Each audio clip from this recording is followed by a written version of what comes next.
একটু বাইরে বেরিয়ে আসুন।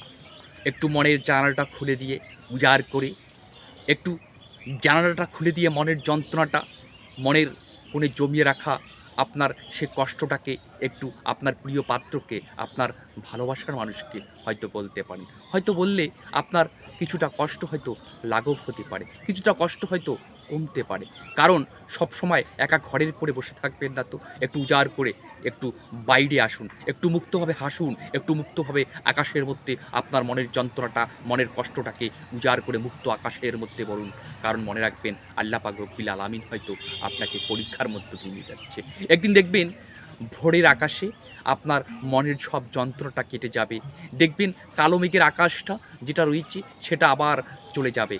দেখবেন মুক্ত আকাশে আপনি মুক্তভাবে হাসছেন। আপনার কোনো মনের মধ্যে কোনো যন্ত্রণা নেই, মনের মধ্যে কোনো কষ্ট নেই। কারণ মনে রাখবেন আজকে যে ঝড়টা বয়ে যাচ্ছে, আজকে যে কালবৈশাখীর ঝড়টা হচ্ছে, সেটা কিন্তু সবসময় হবে না। একদিন দেখবেন কালবৈশাখীর ঝড় থেমে যাবে। পৃথিবীটা আবার শান্ত হবে। পৃথিবীটা আবার আগের মতো করে চলবে। হয়তো আপনার জীবনেও বর্তমান কালবৈশাখীর ঝড় চলছে। আপনার মনের মধ্যে যন্ত্রণাটা, কষ্টটা হয়তো বেড়ে যাচ্ছে। দেখবেন একদিন মুক্ত আকাশের মধ্যে আবার একদিন ভোরের সকালে আপনার সব মনের যন্ত্রণাটা, আপনার সে মনের জমিয়ে রাখা কষ্টটা আর থাকবে না। একটু বাইরে বেরিয়ে আসুন, মুক্তভাবে হাসুন, একটু মুক্তভাবে বাঁচতে শিখুন। আর আপনার মনের যন্ত্রণাটা, মনের কষ্টটা কোনো প্রিয়জন ব্যক্তিকে বলুন। যে হয়তো আপনাকে নিয়ে কোনো আনন্দ নেবে না, আপনাকে নিয়ে কোনো হয়তো সে হয়তো কোনো খারাপ পরামর্শ দিবে না, আপনাকে তো সঠিক পথ দেখাবে। আপনার সেই কষ্টটা নিয়ে নিজের হয়তো কষ্টটা অনুভব করবে। আপনার সেই প্রিয়জন ব্যক্তি যাকে ভালোবাসেন তাকে খুলিয়ে বলুন।